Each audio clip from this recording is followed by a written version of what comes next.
आज हम जिस संत महात्मा के बारे में बात करने वाले हैं वो पीले वस्त्र पहनते हैं, वृंदावन में रहते हैं। वृंदावन जिसका दूसरा नाम ही मोक्ष है। जो एक बार वृंदावन चला गया वो वहां से वापस नहीं आया। वहां की प्रेजेंस ही इतनी अलग है कि आप वहां से वापस आ ही नहीं सकते हो। तो जिस संत महात्मा की हम बात करने वाले हैं वो है महाराज प्रेमानंद जी के बारे में। श्री प्रेमानंद महाराज जी का जन्म एक बहुत छोटे से गांव में हुआ है जो उत्तर प्रदेश में है।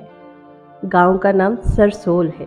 उनका परिवार इतना साधारण था। उनके माता पिताजी भक्ति में लीन रहते थे, जिस वजह से उनका ध्यान भी भक्ति की तरफ ज्यादा था। और धर्म से चल रहा है ना, हो सकता है कि उसको घी लगाने को ना मिले रोटी में, लेकिन उसके बच्चे स्वस्थ होंगे, उसका परिवार शांत होगा, आनंद होगा, धीरे धीरे वो बढ़ेगा। भजन कर रहा है, सत्य से चल रहा है, आज दुखी है, एक दिन वो सुखी हो जाएगा। अधर्म से चल रहा है, पापाचरण कर रहा है, आज वो बढ़िया बढ़िया तुम्हें दिखाई दे रहा है, एक दिन मिट्टी में मिल जाएगा। उनके पिताजी का नाम शंभू जी महाराज था और उनकी माताजी का नाम रमा देवी है। उनके घर का माहौल भक्ति में। उनके दादाजी सन्यासी थे। उनके पिताजी जो बाद में जाके उन्होंने भी सन्यास ले लिया। बचपन से ही उनके मन के अंदर इतने प्रश्न उठते थे कि जिनका जवाब कोई नहीं दे पा रहा था। जो शिक्षा वो ग्रहण कर रहे थे वो भी उनको लगता था कि किसी काम की नहीं, कि हमारे फ्यूचर में इस शिक्षा का क्या अर्थ है, क्योंकि उनका ध्यान तो भक्ति में था। बहुत से प्रश्न उनके दिमाग में, उनके मन के अंदर चलते थे, जिनका उत्तर पाने के लिए उन्होंने अपने ग्रंथ वेद पढ़ने स्टार्ट कर दिए, मंत्र उच्चारण करने स्टार्ट कर दिए। 13 वर्ष की आयु में उन्होंने अपना घर छोड़ दिया और संन्यास ग्रहण कर लिया। बहुत कठोर परिश्रम, बहुत कठोर तपस्या उन्होंने अपने जीवन में की है, जिससे प्रसन्न होकर भगवान शिव ने अपना आशीर्वाद उन्हें दिया। क्या आपको लगता है इस कलयुग में भी भगवान शिव है?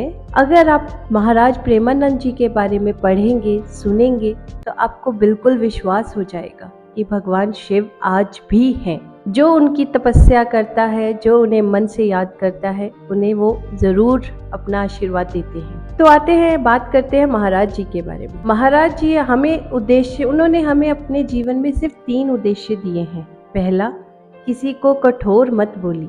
दूसरा, किसी का मजाक मत उड़ाइए। तीसरा, अपने स्वास्थ्य का ध्यान रखिए। स्वास्थ्य की बात करते हैं तो खुद महाराज जी की दोनों किडनियां फेल है, वो काम नहीं करती हैं। उनका खुद का डायलिसिस होता है, पर उस पीड़ा, उस पेन को वो साइड में रख के अपनी भक्ति करते हैं। अपना सारा मन, अपना सारा टाइम वो राधा रानी को देते हैं, जिनको वो प्यार से लाडली भी पुकारते हैं। आजकल हम उन्हें टीवी पे देखते हैं। हमारे अंदर जो भी प्रश्न है उनके उत्तर हम उनसे जानने जाते हैं, जो वो एकांतिक वार्तालाप के जरिए हमारे प्रश्नों के उत्तर देते हैं और हमें हमारे रब से जोड़ते हैं। वो कभी ये नहीं कहते हैं कि सिर्फ राधा रानी कृष्ण हरे कृष्ण करिए। वो ये कहते हैं कि आप जिस भी धर्म के हैं, बस सच्चे मन से उस रब को पुकारो, सच्चे मन से उनकी तपस्या करो, सच्चे मन से अपना पूजा पाठ करो, तो आपकी जिंदगी के कष्ट जरूर दूर होंगे। संत महाराज जी कहते हैं कि आप गृहस्थी में रह के भी अपने भगवान के साथ जुड़ सकते हैं, आप भक्ति कर सकते हैं। तो वो हमें हमारे रब से जोड़ते हैं ताकि हम अपने मोक्ष की प्राप्ति कर सके, अच्छे कर्म कर सके। और कहते हैं ना, हिस्ट्री रिपीट्स इटसेल्फ, कि जो हमने आज किया है वो मुड़ के वापस हमें खुद को ही आएगा। तो बेटर है कि हम आज कुछ अच्छा करें कि जब वो चीज हमें वापस आए तो हमें खुशी ही मिले, पीड़ा ना मिले। अगर आप इनसे मिलना चाहते हैं तो वृंदावन जाइए, हरे कृष्ण हरे राधा, वहाँ जाइए। और अगर आप यहाँ और इनकी असीम कृपा पाइए। इनका ऑरा ही ऐसा है कि आप अपने आप को ही भूल जाएंगे। ऐसे ही और वीडियोस लेके मैं जल्दी ही आपके आगे हाजिर होंगी। तो तब तक के लिए लाइक कीजिए, शेयर कीजिए और सब्सक्राइब कीजिए।